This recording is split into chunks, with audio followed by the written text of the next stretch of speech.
Exception एक बहुत ही अलग रूप में हम सब लोग के सामने आए हुए हैं। आप जानते हैं कि पिछले 3-4 महीनों से पूरा स्कूल एजुकेशन डिपार्टमेंट, डायरेक्टरेट सब लोग जो है वो ज़िम्मेदारी प्रोग्राम के तहत स्कूल्स को रिफ़ॉर्म करने में लगे हुए थे। आपने देखा कि दिसंबर महीना ख़त्म होते होते स्कूल में एक तब्दीली आई।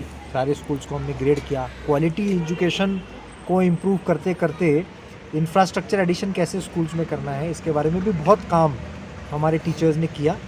और इसका आप किसी भी स्कूल में जो है वो इसका एग्जांपल देख सकते हैं। ड्रिंकिंग वाटर फैसिलिटीज़ जैसे हों, टॉयलेट्स हो, इंफ्रास्ट्रक्चर हो, बिल्डिंग एज लर्निंग एड।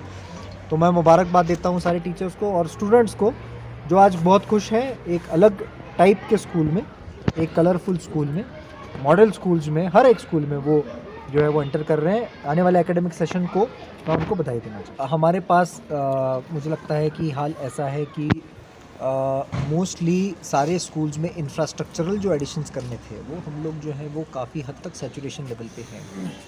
कहीं कहीं पे जैसे स्कूल्स में कंस्ट्रक्शन की वजह से गांव के बीचों बीच स्कूल्स हैं या फिर लोकेशंस इस प्रकार से हैं कि वहाँ पे स्पेस कंस्ट्रेंट्स है, लेकिन पब्लिक प्लेग्राउंड्स जो है वहाँ पे अवेलेबल है, फैसिलिटीज़ वहाँ पे अवेलेबल है।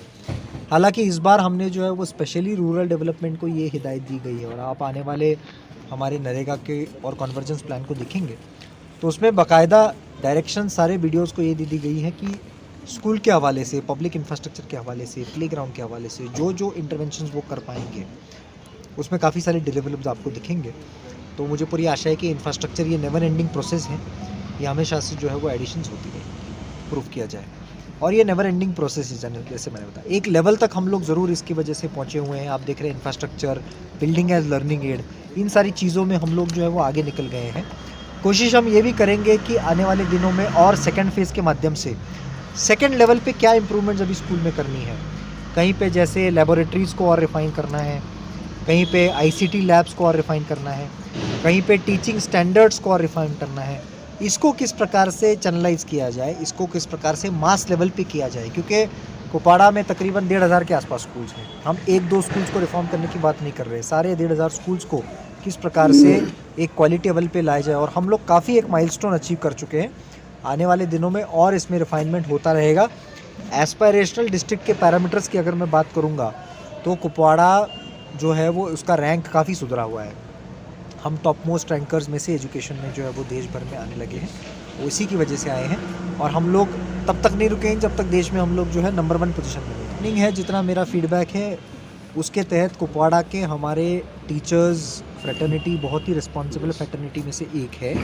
कहीं पे भी ऐसी इररिस्पॉन्सिबिलिटी की कंप्लेंट्स आई नहीं है और आनी नहीं चाहिए।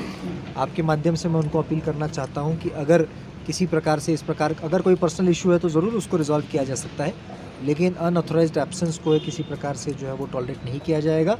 अगर ऐसे चंद कुछ ऐसे केसेस सामने आएंगे तो उनके खिलाफ भी कार्रवाई जो है वो की जाएगी और उनके अगर इश्यूज़ कोई होंगे तो वो भी एड्रेस किए जाए। वो कामकाज रेगुलर है। अगर कहीं पे कि स्कूल्स में जो है वो जोग्राफिकल रीजन्स की वजह से कोई दिक्कतें हो रही हैं तो उसको केस टू केस बेसिस पे सीओ साहब और उनकी टीम जो है वो हल कर रही है। नए साल का पहला दिन है, मैं चाहता हूँ एक मैसेज पेरेंट्स के हवाले से, बच्चों के हवाले से।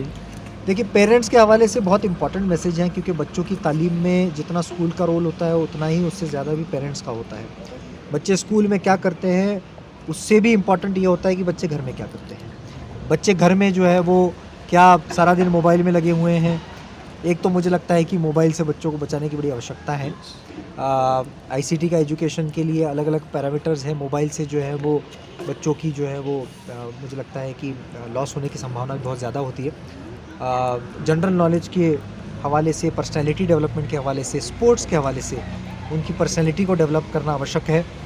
घर जाने के बाद में कम से कम 1.5-2 घंटे का समय स्पोर्ट्स के लिए बच्चों को देना ज़रूरी है।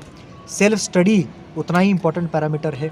और मुझे लगता है कि बच्चों के ऊपर बड़ी कड़ी नज़र ये भी रखने की आवश्यकता है कि उसकी संगत किस प्रकार से है, दोस्त किस प्रकार से है। मुझे लगता है कि बच्चों की डेवलपमेंट में ये सारे पैरामीटर्स इंपॉर्टेंट होते हैं।